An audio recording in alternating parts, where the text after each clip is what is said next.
Hello guys, welcome to back to my channel.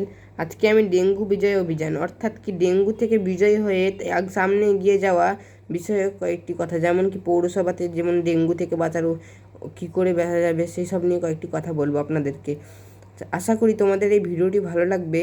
তার আগে please like, সাবস্ক্রাইবের পাশে থাকা যে বেল আইকনটি আছে সেটা প্রেস করবেন। চলো শুরু করি। পরিষ্কার জমা জল ডেঙ্গু মশার বাসস্থল। অর্থাৎ কি, পরিষ্কার জমা জল থেকে কি হয়, ডেঙ্গু মশা হয়, বিভিন্ন রকমের মাছিও উৎপন্ন হয়। এখানে তা নেই, কিন্তু ডেঙ্গু মশা এর মূল কারণ। এরপরে কি দেওয়া আছে, এদিক ওদিক নজর রাখো, ডেঙ্গু থেকে দূরে থাকো।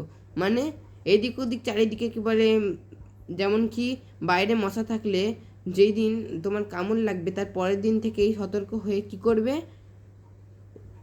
যেমন কি তুমি আগের দিন হাফ বা ফুল প্যান্ট যাই পরে থাকো না কেন, সবসময় ফুল প্যান্ট পরার চেষ্টা করবে। সবসময় ফুল প্যান্ট পরার চেষ্টা করলে তাদের মশা থেকে দূর করা যায়। এবং যখন মশার সিজনটি চলে যাবে তখন হাফ প্যান্ট বা বাইরে পরা যাওয়া যাবে। কিন্তু এটি হয়েছে নিচের দিকে যায়। এবার কথা বলবো কোন মশা আমাদের কামড়ায় এবং তার ফলে হয় ডেঙ্গু। সেই মশাটির নাম হলো এডিস মশা। এডিস মশা কাকে বলে? এডিস মশা চেনার উপায়গুলি কি কি? স্ত্রী এডিস মশা দ্বারা বাহিত রোগগুলির নাম কি?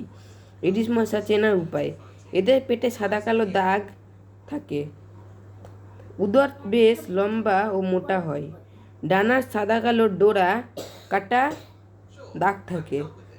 3 নম্বর, বিশ্রামের সময় ভূমির সঙ্গে পুরোপুরি সমান্তরালভাবে বসে। 4 নম্বর, অ্যান্টেনায় ঘন কর্কশ রোম হয় বা থাকে। 5 নম্বর, ওড়ার সময় ডানার শব্দ হয় না। 6 নম্বর, পরিষ্কার জলে ডিম পাড়ে। আশা করি এই কথাটা আপনারা একবার তখন শুনলেনই। তার 7 নম্বর, দিনের বেলায় সক্রিয় হয়, মানে দিনের বেলা বেশিরভাগ ঘুরে বেড়ায়। নিচে কি আছে তারপর পড়ি।